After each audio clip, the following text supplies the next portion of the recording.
Welcome back. Today we're going to take a look at the top 30 cryptocurrencies by market cap. We're going to start with SUI at number 1, followed by Aptos, UNI, PEPE, TAO, ICP, Fetch, Kaspa, Monero, and then we'll end with Stellar at number 30. Let's get straight into it. We're going to do SUI first. SUI against BTC. So if you look at SUI, we are, again, hopefully SUI completes an inverse head and shoulders, and then we could see a breakout. But we still need to see the consolidation happen over here for SUI BTC. If SUI comes all the way back down, then yeah, that's it. We're probably going to be in a very big accumulation phase before breaking back out, right? So it depends if we could stay above the skinny pink line for SUI BTC against USD. SUI is still above the skinny pink line. So largely, SUI is still in a bullish trend. So we remain with our bullish bias for SUI. And if you were to count the waves, right, 1, 2, 3, we're probably going to get a 4 over here and pump 5 up towards the upside. But again, if we start forming bearish reversal chart patterns, then of course, but no, right now I think that we still have another move to go towards the upside. We might get an ending fifth wave though, but I don't think this is it for SUI. I think more likely than not, there's a little bit more upside for SUI. But of course, it depends on BTC as well, right? If the SUI BTC pair starts forming the right shoulder, very likely we're going to be in the consolidation as well. So it all depends. Aptos against BTC. Here we are for Aptos.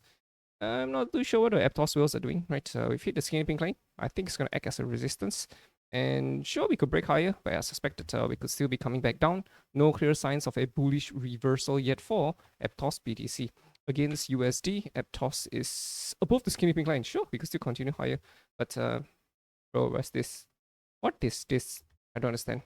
So, yeah, nothing much for Aptos. Doesn't feel like a breakout is, in the making for Aptos. Uniswap, okay, Uni doesn't really look that good to me. If you look at Uniswap against BTC, I feel like we're forming a rising channel. Rising channels usually break lower. So I think that's what's going to happen for Uni BTC against USD. We have a target fresh out of the oven, $4.50. Because if you look very carefully, first, there's a very clear support line over here. Right? Very clear support line. This is a rising wage. Rising wages usually fall lower. Preceding trend, down. Subsequent trend, down.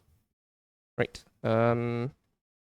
Let's say falling wages, right? Preceding trend is bullish. Subsequent trend is bullish. You see this is the opposite of this. You see that? So anyway, the point is, I think that there's more downside to come for Uniswap against USD. And the target we have is $4.50. We will more likely than not clear these lows for Uniswap. I think this is a very big move that's coming. And the skinny pink line will act as a very strong resistance. It's actually acting as a strong resistance at the moment. So big moves towards the downside.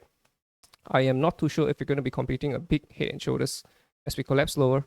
But yeah, this whole thing could be a very big descending triangle. This could be the collapse of Uniswap.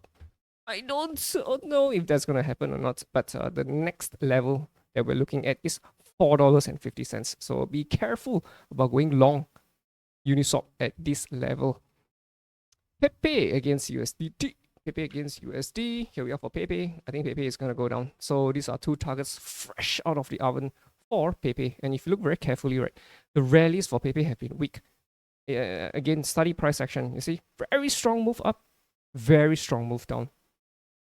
You see that? And this whole thing feels like a curve to me. Feels like we're curving back down. And we're very close to the skinny pink line. If anything, I think PEPE is a short though. The only danger is that there are clusters of buys over here from a shorting perspective. So the whales might just trigger all the clusters of buys, up, and then only pull the price lower. Right? Again, technically, we're still above the skinny pink line, so we're bullish. But I still feel that we're coming back down to 360 and then eventually 177. So this is a huge move down. 2 levels towards the downside. From where we are right now, all the way down to target is an 82, almost an 82% move. So if it is me, yeah, I'll be shorting big for PEPE. I suspect that PEPE is coming back down to this accumulation area, right? If I had to guess, we're going to go past at least 150. In my opinion, right? So yeah, this was the breakout point. So around this level, under 150. That's my opinion for PEPE. I don't think PEPE is gonna do well once the bearish reversal chart pattern completes, right? So yeah, there are some noisy areas along the way, so we might take a break here and there, right? But I still feel that we're coming back down to 177. So yeah, PEPE is not looking good to me. So be careful about going long for PEPE at this point of time. Bittensor, TAO against USD on MACD. TAO has already crossed under the skinny pink line, but we form an inverse head and shoulders, left shoulder, head, right shoulder, broke back up, but we didn't take out the highs over here. You see that? So I suspect that TAO could also be doing something like this, right? But at the same time, we could also be forming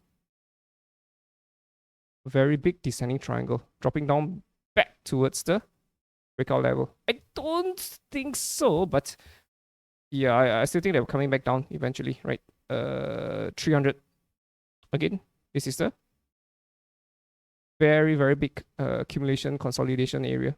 So yeah, if I had to guess, 299, 300, 299 around this level, right? So yeah, nope. I think TAO is gonna more likely than not reverse back down. Once we get a bearish chart pattern, then yeah, we'll probably have targets. But until then, the possibility still remains that we could still go a little bit higher for Bittensor. ICP against BTC. ICP is not looking good. See, all along the journey down, we could identify support lines, descending triangles, right? Mountains, down again, mountains. It just doesn't look good. It's just bearish all around for ICP. So even, up to now, we could still see, right? Mountain ranges. So more downside to be expected for ICP BTC against USD. If you look at ICP, we actually had a target over here, $5.71.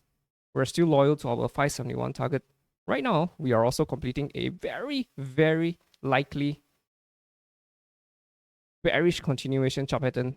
And we have a target over here, 4175. We're still under the skinny pink line, so technically ICP is in a bearish trend. So we remain with our bearish bias towards 4175. My hope is that once we are done dropping lower for ICP, hopefully there could be some sort of a clear accumulation phase before we break back up. But as it stands, ICP is going lower.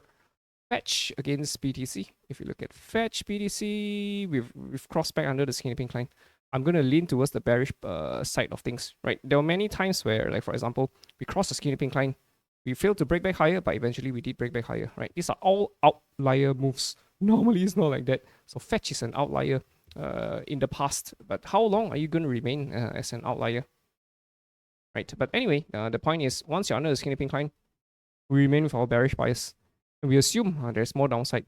Once we get clearer bearish continuation chart patterns, then we'll probably have targets for Fetch BTC. Fetch against USD is also under the skinny pink line. Again, this is what I would call an outlier coin. But as it stands, we are under the skinny pink line. We are finding difficulty to break back up above the skinny pink line. And it feels to me like we are about to complete a descending triangle. You see that? Right under the skinny pink line.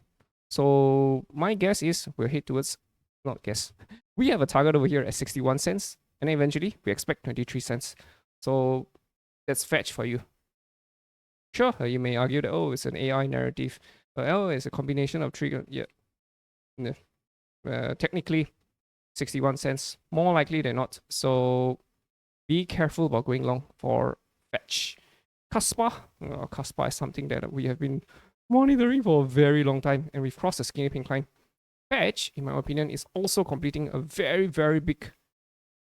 I think we'll probably get a right shoulder over here and then pump. We head towards 5 cents. I think more likely than not, we're heading towards 5 cents. This is a bearish reversal chart pattern. It's a very clear bearish reversal chart pattern. So anyone who tells you that Kaspa is going to $1, you ask them to suck my foot. More likely than not, we're heading towards 5 cents. So be careful about going long. Sure, they could be right. And sure, I could be super wrong. And Kaspa just goes bananas towards $1.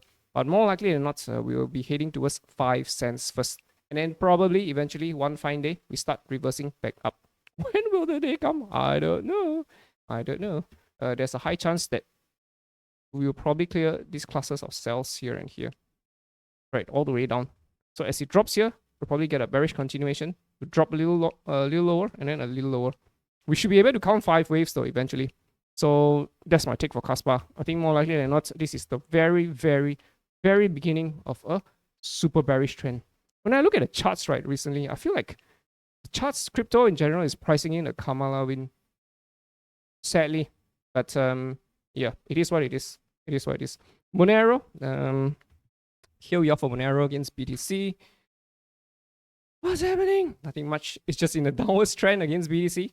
Doesn't look good to me. Monero against USD. We look at it on Gate. So Monero on Gate, there is potential for a break towards the upside. Right, we've been knocking up at the resistance. But at the same time, we could also be getting mountains over here. And Monero could be collapsing lower, right? So, yeah, we're not too sure. Look at the rise in volume over here.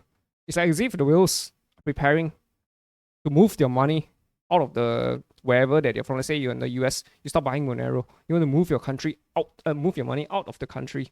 So you start making preparations, right? Maybe the machine, right, as Elon Musk calls it, are planning a Kamala win.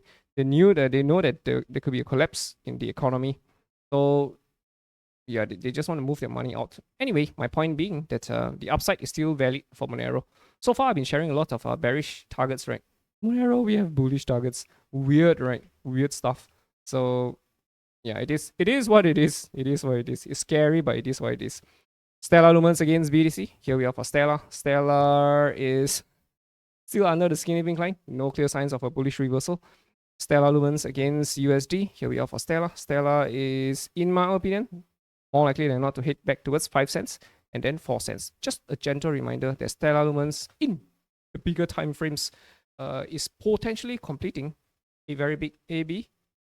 You see this? Very, very high quality, very, very big ABCDE. And then we break higher potentially.